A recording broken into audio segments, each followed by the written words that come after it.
Well, let's say the hardest win in the series to get is the last one, and you have a chance to get the last one tonight. What's the approach? Well, B-Ray, I'm going to argue with you on that one. Any win is tough. If you look at the other night going into double overtime, it was a heck of a game by both clubs, and we had to battle being down twice in the game and give our guys a lot of credit. They were resilient in the game, but tonight every game is going to be tough. Playing their building, it's a tough building to play in.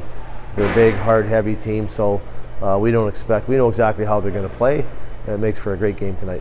How much coaching do you really do in the overtime period? Because it feels like at that point, it's really how much gas is left in the tank, especially when you hit a double overtime period.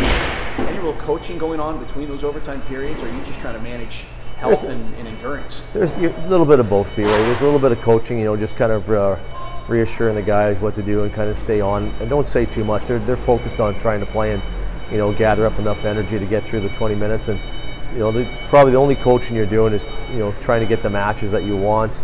Both teams went right down to 3 lines. We scored the game winner. We got our 4th line out there. So it's just a matter of kind of managing the game, keeping the shift short. And you can see the first overtime had some end-to-end action, and the second overtime, second half of it really started to drop off. So, that's when the stakes were being made, and teams are going to get a chance to close out the game. So, fortunately, we got the win the other night. That allows us to try and close out here tonight, and that's going to be our goal.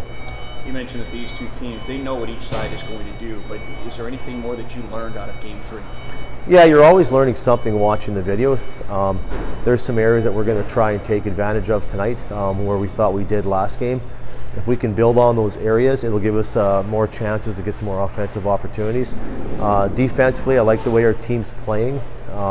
They create a lot of their goals off the D-zone face-off, so we got to try and win a few more draws, be a little bit harder on loose pucks. But that's something that our guys have been focused on, and it's an area that's a strength of theirs, and it's an area that we have to focus on. The MO seems pretty simple for them at both ends of the ice most of the time. 1, maybe 2 bodies for sure crashing towards that blue paint. Is there any way to open that up at either end? Well, we're focusing on box outs in the D zone. In the O zone, we just have to get pucks to the net quicker, and we have to try and use our speed to get there. You have to battle for ice in both ends of the ice, and that's just playoff hockey. They play a hard, heavy style. And if we can get pucks early to them, and they play a different D-zone, they play a man-on-man. If we can get loose, spin backs, high cycles, low cycles, that'll create some open ice. We need to take advantage of those opportunities. Resiliency has been a word that you've used often with this team, and they've certainly showed it. You've been outshot in all 3 games. You trailed after 2 periods in all 3 games, but you're up 2-1 in the series.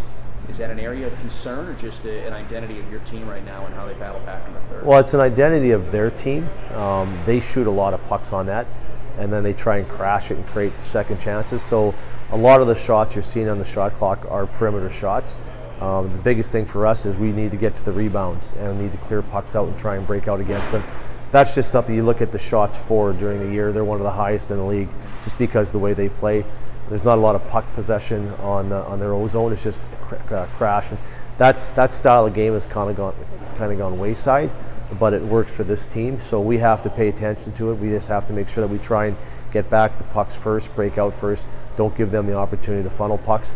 And then that being said, in the other zone, we have to make sure that we generate a few more shots and force the goaltender to make a save and try and instead of turning pucks over the tops of the blue lines or the top of the circles.